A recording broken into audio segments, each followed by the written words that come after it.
I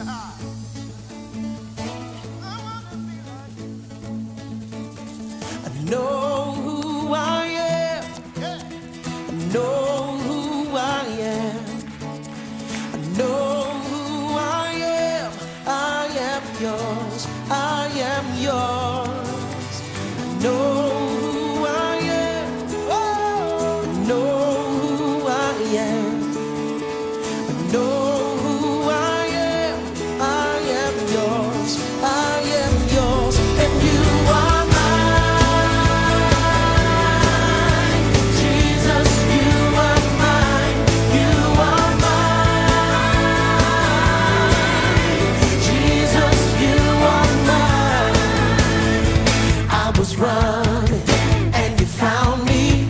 I was blinded and you gave me sight.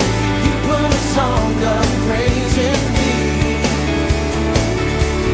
Oh, I was broken and you healed me. I was dying and you gave me life. Lord, you are my identity. Now I know who I am.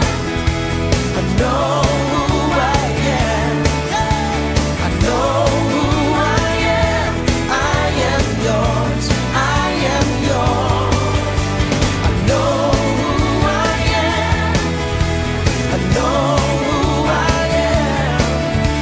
I know who I am. I am yours. I am yours. And you are mine. Jesus, you are mine. You are mine. Jesus, you are mine. The things I learned in this camp is to accept, believe, and confess to Jesus. And I know that Jesus always watches us because He's omnipresent. And I want to thank you for the opportunity to be in this camp. Ang natutunan ko po sa camp na ito ay kung paano po natin papahalagaan ang relationship natin with God and kung paano po i-handle ang oras dahil sabi nga po ni Pastor Jacob na maigli lang po ang oras kaya gawin na natin ito ng tama at makakalugod po sa Diyos. And thank you po sa opportunity na maka-join po sa camp na ito. Thank you po. Ang natutunan ko po sa camp is yung believe in Jesus. Yung kay Jesus ka lang po makikinig, huwag sa ibang tao. Tapos yung gusto ko naman po sabihin sa sponsor is thank you po kasi naging successful po yung sa camp. And thank you din po kay God dahil po yung sa din po niya, gabay po. Ang natutunan ko po dito ay confess to Jesus po at ang isa pa pong natutunan ko po ay apoy po para mabuhay para sa Kanya. Thank you po rin po sa nag-sponsor na ito. Marami po kami natutunan. Thank you po. Yung natutunan ko is about sa worthy. Kahit di man lang, kahit okay lang, kahit hindi ka sapat sa ibang tao, basta alam mo na sapat ka kay Lord. Gusto kong magpasalamat sa mga nag-sponsor sa camp na.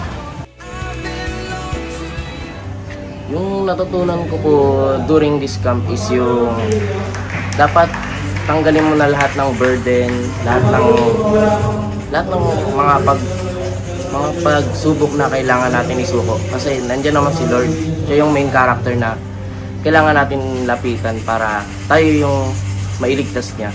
Kasi sabi nga doon na bibigyan niya tayo ng buhay na walang katapusan. Yun po. Thank you po sa mga sponsors po namin. Salamat po dahil po marami po kayong youth na natulungan po during this camp na mapalapit kay God. God created us as His masterpiece.